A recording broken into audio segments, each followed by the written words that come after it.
سر، سوال یہ ہے کہ ظلم اور مظلومیت کا فرق سماجی شعور میں کیسے مددگار ثابت ہوتا ہے؟ جی، بسم اللہ الرحمن الرحیم۔ سب سے پہلے تو انتہائی ایک اہم معاملہ ہے کہ ان موضوعات پہ گفتگو کی جائے جو کسی بھی سماج کی تعمیر کے لیے اور اس کی ظاہری شکل کے لیے سازگار ثابت ہو۔ سماج انسانوں کے گروہ کا نام ہوتا ہے، اور صرف یہ انسانی گروہ کا نام نہیں ہوتا، رویوں کا بھی نام ہوتا۔ سماج کی کوئی بھی تعریف آپ لے لیجیے، وہ صرف اور صرف انسانوں کے جتھے کا نام نہیں ہوتا، انسانی کمیونٹی کا نام نہیں ہوتا، ان کے رویوں کا بھی نام ہوتا ہے۔ اب سماج کو بنانے کے لیے، ایک بہترین سماج کے لیے شاید ہی کوئی ایسا ذہن ہو جس نے اس کا خواب نہ دیکھا۔ وہ کیرکیگور ہو، وہ نیٹشے ہو، وہ شوپنہار ہو، وہ گوئٹے ہو، وہ سقراط کا معاشرہ ہو، وہ مہاتما بدھ کا معاشرہ ہو، وہ کنفیوشس کا معاشرہ ہو، یعنی دنیا کے جتنے بھی مذاہب ہیں، خواہ وہ فلاسافیکل ریلیجنز ہیں جیسے سکھ مذہب ہے، جیسے بدھ مت کا مذہب ہے، جیسے کنفیوشس کا مذہب ہے، یہ سارے فلاسافیکل ریلیجنز ہیں، یا پھر الہامی مذاہب ہوں جیسا کہ اسلام ہے، کرسچینٹی ہے، مذہب یہود ہے، یہ سارے کے سارے مذاہب ڈیوائن مذہب ہیں، اور کچھ مذہب جو ہیں وہ فلاسافیکل ہیں۔ مذہب کوئی بھی ہو، اس کی جو روح ہوتی ہے وہ یہ ہوتی ہے کہ ظلم اور مظلومیت کے درمیان فرق رکھا ہے۔ ریچولز ہر مذہب کے اندر ہوتے ہیں، عبادت ہر مذہب میں ہے، خواہ اس کی کوئی بھی شکل ہو، لیکن کوئی بھی مذہب، خواہ وہ فلاسافیکل ریلیجن ہو، خواہ وہ الہامی مذہب ہو، وہ کبھی پنپ نہیں سکتا،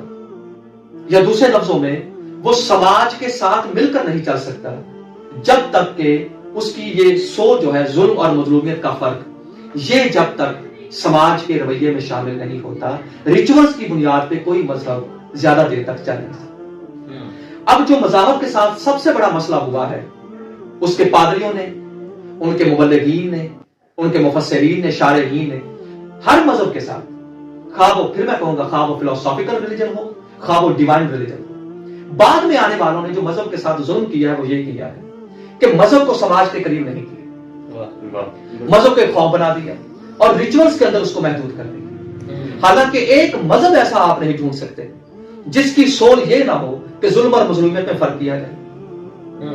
جس سماج میں یہ شعور پنپ جائے کہ ظلم کیا ہے اور مظلومیت کیا ہے، وہ سماج مذہب کے قریب آ جاتا ہے، مذہب سماج کے قریب آ جاتا ہے، اور جب مذہب اور سماج دونوں قریب آ جاتے ہیں تو پھر ایک ایسا معاشرہ وجود میں آتا ہے جس میں نہ کالا کالا رہتا ہے، نہ گورا گورا رہتا ہے، نہ کوئی بلند رہتا ہے، نہ کوئی پست رہتا ہے۔ ہم دیکھتے ہیں آج کا جیسا کہ ہمارا ماحول ہے، ہم ہر چیز پہ کوشش کر رہے ہیں کہ ہمارا سماج ترقی یافتہ ہو جائے۔ ہم ترقی کروا رہے ہیں میکانزم کی بنیاد پہ، ٹیکنالوجی کی بنیاد پہ، میٹیریل کی بنیاد پہ۔ ان چیزوں کے ساتھ انسان ترقی نہیں کرے گا، چیزیں ترقی کر جائیں گی۔ اب تک جتنی ترقی ہوئی ہے وہ ٹیکنالوجی کی ہوئی ہے، انسان کی نہیں ہوئی۔ انسان کی ترقی اس وقت ہوگی جب اس کا جسم اور سول کسی ایک نقطے پر متصل ہو۔ اب آج کا انسان کہیں اور سفر کر رہا ہے، ٹیکنالوجی کہیں اور سفر کر رہی ہے۔ ٹیکنالوجی اس کو حیران تو کر رہی ہے، اس کو پرسکون نہیں کر رہی۔ ہم ٹیکنالوجی کے نام پہ جتنی بھی ونڈرز پیدا کر رہے ہیں، اس کا ایک نتیجہ نکل رہا ہے کہ انسان حیران ہو رہا ہے، پریشان ہو رہا ہے، جسم کی رفتار بہت تیز ہے، روح کہیں بیمار پڑی ہوئی ہے۔ اب اس کی وجہ کیا ہے کہ اتنے ٹیکنالوجی اورینٹڈ معاشرے میں بھی کوئی انسان سیکیور نہیں ہے۔ اتنے کیمروں کی موجودگی میں کوئی شخص سیکیور نہیں ہے۔ سیکیور کیوں نہیں ہے؟ کیونکہ سماج کے رویے میں ظلم اور مظلومیت کی تفریق نہیں پیدا ہو سکی۔ کوئی بھی مذہب کسی مذہبی علامت کی توہین پر اکٹھا ہو جائے گا، لیکن ظلم اور مظلومیت کی تفریق پر کوئی مذہب باہر نہیں نکلے گا۔ کیسے؟ ذرا ہم دیکھتے ہیں کہ قرآن کا جو تصور ہے سماج کے بارے میں ظلم اور مظلومیت کی تفریق کے حوالے سے، وہ کیا ہے؟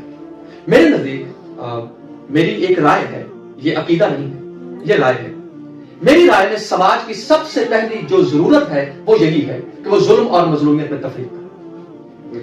اگر مجھ سے کوئی پوچھے کہ کون سا معاشرہ ترقی یافتہ ہے، تو میں یہ نہیں دیکھوں گا کہ اس نے ٹیکنالوجی میں کتنا نام بنایا ہے، یا وہ پولیٹیکلی کتنے سٹیبل ہے، یا ان کی جو گروتھ ہے سالانہ وہ کتنی ہے. میرے نزدیک ایک کامیاب سماج کی ایک ہی تعریف ہے کہ اس کے مندر کے ہوتے ہوئے مسجد کتنی محفوظ ہے اور مسجد کے ہوتے ہوئے مندر کتنا محفوظ ہے. اگر مسجد کی موجودگی میں مندر محفوظ نہیں یا مندر کی موجودگی میں مسجد محفوظ نہیں تو پھر ہمیں سوچنا پڑے گا کہ اس سماج کے رویے میں ظلم اور مظلومیت کی تفریق پوری طرح سے سرایت نہیں کر سکے. اچھا، ہم دیکھتے ہیں قرآن کیا بتاتا ہے. قرآن بتاتا ہے کہ اس معاشرے کا پہلا فرد، اس کے 2 بیٹے آپس میں لڑ پڑے. قابیل نے حابیل کو قتل کر دیا. اب آدم بڑے بے چین تھے. جبریل سے کہا کہ میری بے چینی ختم نہیں ہوتی، مجھے دکھا تو صحیح میرا بیٹا ہے کہاں. وہ ایک زمین کے ٹکڑے پہ لے گیا کہ نبی اللہ، یہ وہ جگہ ہے جہاں پہ آپ کے بیٹے کو آپ کے بڑے بیٹے نے قتل کیا. کہا اگر قتل کیا تو خون کہاں ہے؟ اب بڑی لطافت ہے اس ایک چھوٹے سے جملے میں. خون کہاں ہے؟ کہا خون زمین نے پی لیا ہے، آپ کا دل نہ دکھے. اس زمین کے ٹکڑے پہ لعنت کر کے تان کر کے آدم نے کہا تمہیں شرم نہیں آتی ہے کہ مظلوم کا خون چھپاتے ہو؟ اب یہ پہلا سانحہ ہے پہلے معاشرے کا جس کا پہلا فرد کیا جملہ بول رہا ہے کہ مظلوم کے خون پہ پردے نہیں ڈالتے. کیا اب نبی کے جملے میں وہ حرارت تھی کہ زمین نے پورے کا پورا حابیل اگل کے دے دیا. اب آدم نے حابیل کو ہاتھوں میں لیا، کچلی ہوئی پیشانی، بکھرے ہوئے بال، بڑا روئے. اب اس کے بعد دیکھیے کہ سماج کا رویہ، سماج کہاں سے شروع ہو رہا ہے؟ ایک ایک درخت کے پاس، ایک ایک جانور کے پاس جبریل کو گواہ کر کے، خدا کو گواہ کر کے آدم کہہ رہے ہیں گواہ رہنا میں حابیل کے ساتھ ہوں، میں قابیل کے ساتھ نہیں. نبی اللہ، ایک ہی ڈی این اے ہے، ایک ہی بیٹا ہے. ایک تو پہلے آپ کا بیٹا شہید ہو گیا، دوسرے کو آپ راندہ درگاہ کر رہے ہیں، آپ تو بے نسل ہو جائیں گے. تو عجب نہیں کہ یہی جواب آئے کہ ایسے ظالم کا باپ بننے سے بہتر ہے کہ میری نسل قطع ہو جائے.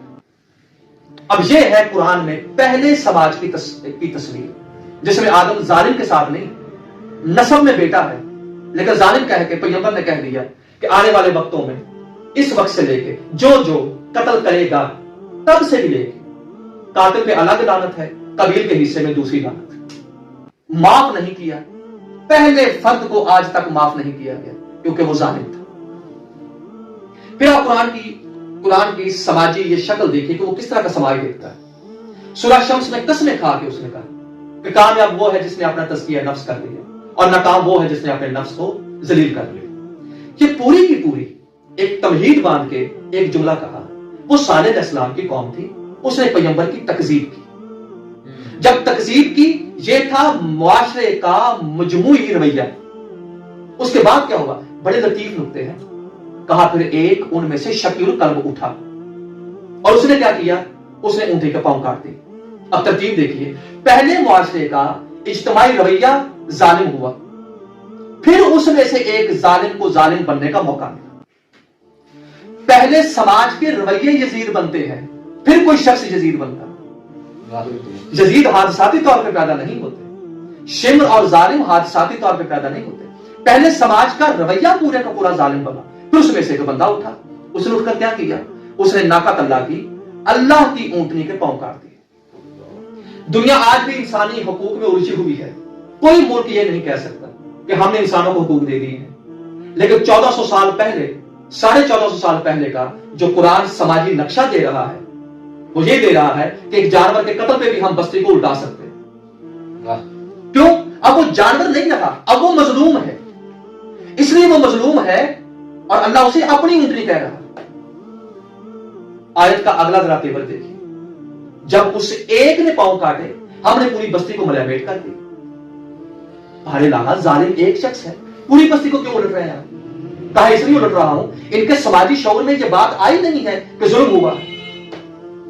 کسی نے اسے کنڈیم ہی نہیں کیا، کسی نے اس کی مذمت ہی نہیں کی، کسی نے منہ سے بھی نہیں کہا کہ تم نے غلط کیا. اب دیکھیے، ان اٹ سیلف واقعہ بہت بڑا تھا، لیکن بستی اس لیے ملیمیٹ ہو گئی کہ کسی نے اس کی مذمت نہیں کی. بھائی لاہا، اس بستی میں تو نمازیں پڑھنے والے، اس وقت کی عبادت جس طریقے میں تھی وہ بھی کرنے والے تھے، وہ بھی سارے کے سارے عابد ظاہر بھی گئے. کہا عبادت اور زہد کا یہی تو منشا ہوتا ہے کہ وہ انسان کے اندر ظلم اور مظلومیت کی تفریق پیدا کرے. تو ان کی عبادتوں کا میں نے کیا کرنا، جن کو یہی نہیں پتا چلا کہ ایک ظلم ہوا. ایک جانور کی مظلومیت کو خدا اپنے اوپر لے رہا ہے کہ یہ میری اونٹنی ہے، یہ اب ساڑھے کی اونٹنی نہیں، میری اونٹنی ہے. ایک سماج اس لیے برباد ہو گیا کہ وہ ایک جانور کے اوپر ہونے والے ظلم کو ظلم نہ کہہ سکا۔ پھر آ جائیے، جب ابراہیم نے کہا کہ تم دونوں کی صورتیں مجھے یہاں کی نہیں لگتی، تم کھانا بھی نہیں کھا رہے، انہوں نے کہا ہمیں کھانے سے کیا غرض، ہم تو خدا کے دو فرشتے ہیں اور آپ کو بشارت دیتے ہیں کہ آپ کو اللہ ایک بیٹا دے گا، اسحاق۔ خیر وہ ایک الگ موضوع ہے، اس پہ جو ریاکشن آیا بی بی سارا کا اور حضرت ابراہیم کا۔ کہا جا کہاں رہے؟ کہا ہم ایک بستی میں جا رہے ہیں، وہ لوگ حد سے آگے نکل گئے اور ہم اس کو ملیا میٹ کرنے لگے۔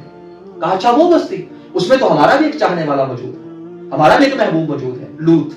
کہا ان کو تو ہم کچھ نہیں کہیں گے، وہ تو پیغمبر ہے، اور ان سے محبت کرنے والوں کو بھی کچھ نہیں کہیں گے، ہاں البتہ جو حد سے زیادہ نکل گئے آگے ان کو ہم ملیا میٹ کر دیں گے، اور آپ کو بتاتے جائیں اس کی بیوی وہ پیچھے رہ جانے والوں میں سے۔ بیوی سے بڑا کون سا قرب کا رشتہ ہوتا ہے؟ اس کائنات کا آغاز ہی میاں بیوی کے رشتے سے ہوا ہے۔ اتنا قرب کا رشتہ، اس کا جرم کیا تھا؟ وہ نبی کی مظلومیت کے مقابلے میں ظالموں کا ساتھ دینے لگے۔ اب نبی کی چار دیواری ایک ظالم کو بچا نہیں سکی، کیوں؟ چونکہ وہ ظالموں کے ساتھ ہو گئے۔ بارے لہا تھوڑی سی رعایت، سختی گرمی دھوپ چھاؤں میں نبی کے ساتھ رہی ہے۔ کہا جو بھی ہو، چاہے نبی کی بیوی ہے لیکن ظالموں کا ساتھ دے رہی ہے، مظلوم کا ساتھ نہیں دے رہی، پوری کی پوری بستی ملیا میٹ ہو گئی۔ کتنی مثالیں چاہیے آپ کو قرآن میں؟ جو قرآن کا سماجی نقطہ نظر ہے وہ کیا ہے؟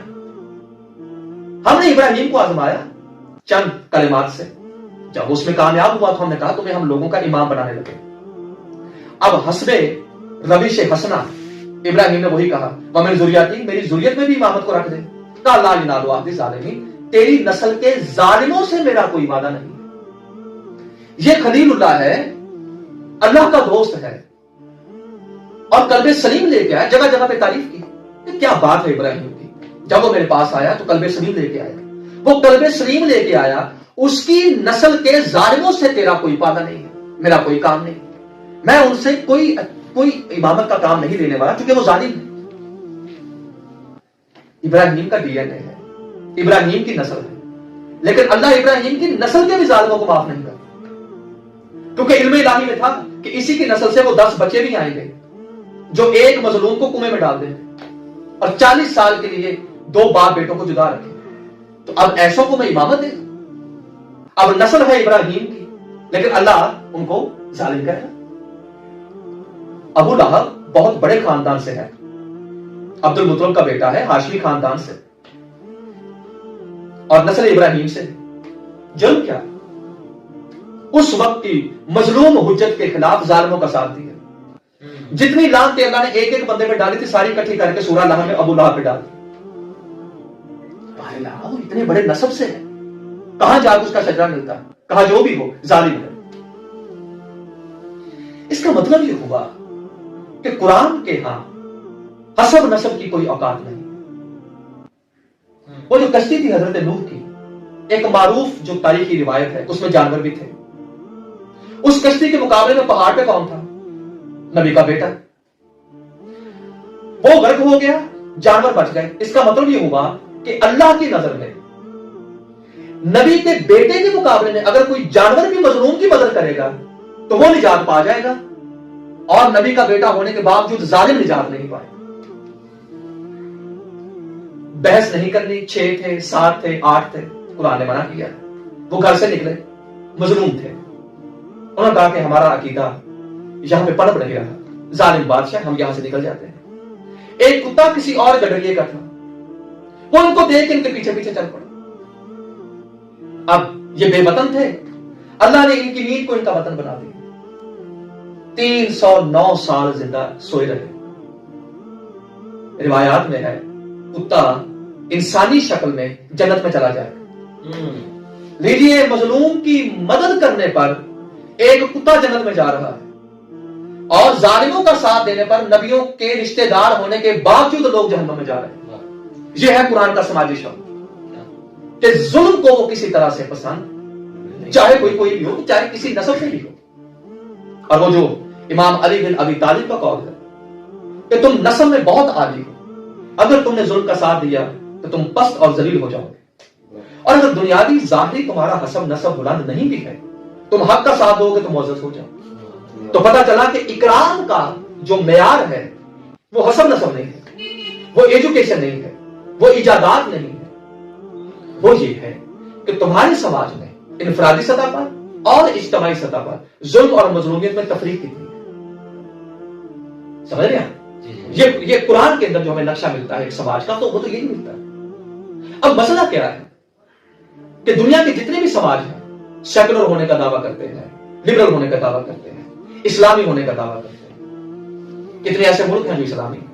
ہم کسی سماج کو آئیڈیل اس وقت ہی کہہ سکتے ہیں جب ظلم اور مظلومیت کی تفریق ہوگی, چونکہ یہی وہ بیسک سول ہے جس کی بنیاد پر کوئی بھی معاشرہ اپنے آپ کو مہذب معاشرہ کہہ سکتا ہے. اب اس کے فلسفے کے ہم دوسرے رخ پہ آتے ہیں کہ کیا اس رویے کا اظہار کیسے ہوگا. ظالم کا نام آئے اور انفرادی اور اجتماعی سطح پر چہروں پہ ناگواری آ جائے, صرف ناگواری. یہ نہیں ہے کہ آپ اٹھ کے کسی ظالم کو سزا دیتے, کیونکہ وائلنس بذات خود, انڈیویجول وائلنس جو ہوتا ہے وہ بذات خود ظلم کی بنیاد رکھ دیتا ہے. سماج کے چہرے پر ناگواری آنا, جیسے یزید ایک نام ہے, ایسے آیا آپ کے تیور بدل گئے. حسین ایک نام ہے, ایسے آیا آپ کے تیور بدل گئے. یہ ظلم کے خلاف جو ناگواری ہے یہ ہے بنیادی ایک ذمہ داری ایک سماج کی. پھر اس ظالم کو سزا دینا یہ اسٹیٹ کا کام ہے, ریاست کا کام. آپ کی ناگواری کو مٹیریلائز کس نے کرنا ہے؟ ریاست نے. آپ کے غصے کو سیٹسفائی کس نے کرنا ہے؟ ریاست نے. یہ وہ لمحہ ہوتا ہے جب ریاست اور سماج ایک ہی پیج کے اوپر ہوتے ہیں, پھر گروتھ ہوتی ہے, پھر آپ گو آن کرتے ہیں. لیکن جب سماجی رویہ وائلنس کی ڈیفینیشن کو جانتا ہو کہ کہاں میں نے وائلنٹ ہو جانا, لیکن اسے یہ پتا نہ ہو کہ ظلم اور مظلومیت میں جو حد فاصلہ ہے وہ کیا ہے, تو پھر ایجیٹیشن ہوتی ہے, پھر سول وارز ہوتی ہے, پھر ان سے نکلتا کچھ نہیں. تہذیب سوال یہ ہے کہ ریاست بندوبست کرے کہ ظلم اور مظلومیت میں فرق کیسے کرنا. وہ جو تاریخ کے پیشانے پہ لکھا ہوا اتنا بڑا جملہ ہے کہ لا یبایع مثلی مثل یزید, مجھ جیسا اس جیسے کی بیعت کر ہی نہیں سکتا. اس کا مطلب کیا ہے کہ ایک انڈیویجول ایگو ہے میری, میں امام ہوں, میری ایک اتھارٹی ہے. میں اگر اس ہاتھ کو کسی ظالم کے ہاتھ میں دے دوں تو قابیل سے لے کے اب تک اور جہاں سے لے کے قیامت تک میرا شمار ظالموں میں ہو جائے. اتنی اختیار کر رہی ہے حجت الہی ہے تو ایک لمحے کے لیے گوارا نہیں کرتی کہ میں اس کے ساتھ بیٹھ بھی جاؤں. اور اس کی قیمت کتنی بڑی چکائی, پورے خاندان کے ساتھ ایک دن میں ذبح کر دیے گئے. اب آپ ذرا دیکھیے, 9 لاکھ یا ایک روایت ہے 30,000 یا ایک روایت ہے 20,000, جتنے بھی تھے جو ظلم کے ذریعے غلبہ پانے آئے تھے وہ لاکھوں میں تھے. جو مظلومیت کی لائن کھینچنے آیا تھا وہ صرف 72 تھا. اسے پتا تھا جو میں نے کام کرنا وہ 72 سے بھی ہو سکتا ہے. مظلومیت غلبہ پانے نہیں آتی, وہ لائن کھینچنے آتی ہے کہ ظالم کون ہے اور مظلوم. یہ پتہ ہوتی ہے کسی بھی مظلوم کی. وہ اس نے حکومت تو کرنی نہیں ہوتی, حکومت کرنی ہوتی تو 72 لے کے جاتے. ان کی سب سے بڑی فتح یہ ہوتی ہے کہ میں ظلم اور مظلومی کے درمیان ایک حد فاصل کھینچوں, چاہے وہ لہو سے کیوں نہ کھینچنا پڑے. کیوں؟ چونکہ ذبح ہو جانا آسان ہے, ظالم کے ساتھ تاریخ میں حصہ بن جانا یہ زیادہ مشکل ہے. چونکہ پتا تھا کہ چاہے میں نبی کی نسل سے ہوں, میں کچھ بھی نہیں رہوں گا اگر میں نے اپنا ہاتھ ظالم کے ہاتھ میں دے دیا. تو جو ہمیں اجتماعی طور پہ اسلامی تاریخ سے ہمیں جو شعور ملتا ہے ایک سماج کا, وہ یہی ملتا ہے کہ معاشرے کے اندر ظلم اور مظلومیت کے درمیان لمبی چوڑی واضح ایک تفریق ہونی چاہیے, جس تفریق کو جاننے کے لیے ہمیں مقالوں کی ضرورت نہ پڑے, بڑے بڑے تھیسس کی ضرورت نہ پڑے. بس آیا ادھر جو نام تو چہرے کے تاثرات آپ کو بدل جائیں. اور انفارچونیٹلی اس معاملے میں سارے سماج ہمارے سامنے, کسی سماج کو ہم آئیڈیل نہیں کہہ سکتے, ہر سماج میں کوئی نہ کوئی کمی ہے, لیکن انفارچونیٹلی ہمارے سماج میں اس تفریق کا بہت زیادہ فقدان. اب تو جاتے ہیں بدھ گدے سے میر, پھر ملیں گے اگر خدا. سلامت رہے.